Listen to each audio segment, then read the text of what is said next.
सोचिए घर बाहर से बिल्कुल साधारण सा, पर अंदर कदम रखते ही आपको लगे कि हवा बदल गई है। जैसे दीवारें आपकी सांसें सुन रही हों और कोई अदृश्य ताकत लगातार आपको देख रही हो। ये कहानी है स्मर्ल परिवार की। साल था 1973। स्मर्ल परिवार रहता था पेंसिल्वेनिया यूएसए के वेस्ट पिटसन इलाके में। लेकिन यहाँ पर आया एक भयानक तूफान, जिसके बाद इनका पुराना घर तहस नहस हो गया और इनको एक नए ठिकाने की तलाश थी। क्योंकि इस तूफान की वजह से स्मर्ल फैमिली का काफी ज्यादा लॉस हो चुका था, उनको काफी नुकसान हो चुका था, तो वो चाहते थे एक सस्ता घर। और इस बात का इतिहास गवाह है कि जब भी कोई घर सस्ते में मिला है उसमें कुछ न कुछ गड़बड़ जरूर होती है। तो स्मर्ल फैमिली को चेस स्ट्रीट पर एक नया घर मिल गया। बाहर से देखने पर तो ये एक आम सी बिल्डिंग थी, जिसके एक हिस्से में जेक और जैनेट अपनी 4 बेटियों के साथ रहते थे और दूसरी तरफ रहते थे उनके बुजुर्ग माँ बाप जॉन और मैरी। परिवार शुरुआत में तो काफी ज्यादा खुश था, उनको लगा था कि शायद जिंदगी पटरी पर आ जाएगी, लेकिन उनको नहीं पता था कि उनके साथ ऐसी पैरानॉर्मल घटनाएं होने वाली हैं, जिसकी वजह से उनकी जिंदगी के ऊपर 2025 में एक हॉरर मूवी बनेगी, Conjuring the last ride. Michael,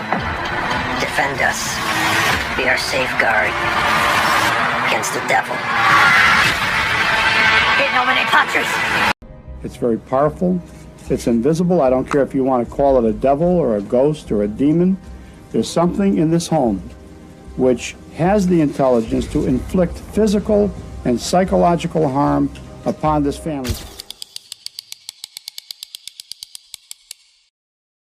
सोचिए घर बाहर से बिल्कुल साधारण सा, पर अंदर कदम रखते ही आपको लगे कि हवा बदल गई है। जैसे दीवारें आपकी सांसें सुन रही हों और कोई अदृश्य ताकत लगातार आपको देख रही हो। ये कहानी है स्मर्ल परिवार की। साल था 1973। स्मर्ल परिवार रहता था पेंसिल्वेनिया यूएसए के वेस्ट पिटसन इलाके में। लेकिन यहाँ पर आया एक भयानक तूफान, जिसके बाद इनका पुराना घर तहस नहस हो गया और इनको एक नए ठिकाने की तलाश थी। क्योंकि इस तूफान की वजह से स्मर्ल फैमिली का काफी ज्यादा लॉस हो चुका था, उनको काफी नुकसान हो चुका था, तो वो चाहते थे एक सस्ता घर। और इस बात का इतिहास गवाह है कि जब भी कोई घर सस्ते में मिला है उसमें कुछ न कुछ गड़बड़ जरूर होती है। तो स्मर्ल फैमिली को चेस स्ट्रीट पर एक नया घर मिल गया। बाहर से देखने पर तो ये एक आम सी बिल्डिंग थी, जिसके एक हिस्से में जेक और जैनेट अपनी 4 बेटियों के साथ रहते थे और दूसरी तरफ रहते थे उनके बुजुर्ग माँ बाप जॉन और मैरी। परिवार शुरुआत में तो काफी ज्यादा खुश था, उनको लगा था कि शायद जिंदगी पटरी पर आ जाएगी, लेकिन उनको नहीं पता था कि उनके साथ ऐसी पैरानॉर्मल घटनाएं होने वाली हैं, जिसकी वजह से उनकी जिंदगी के ऊपर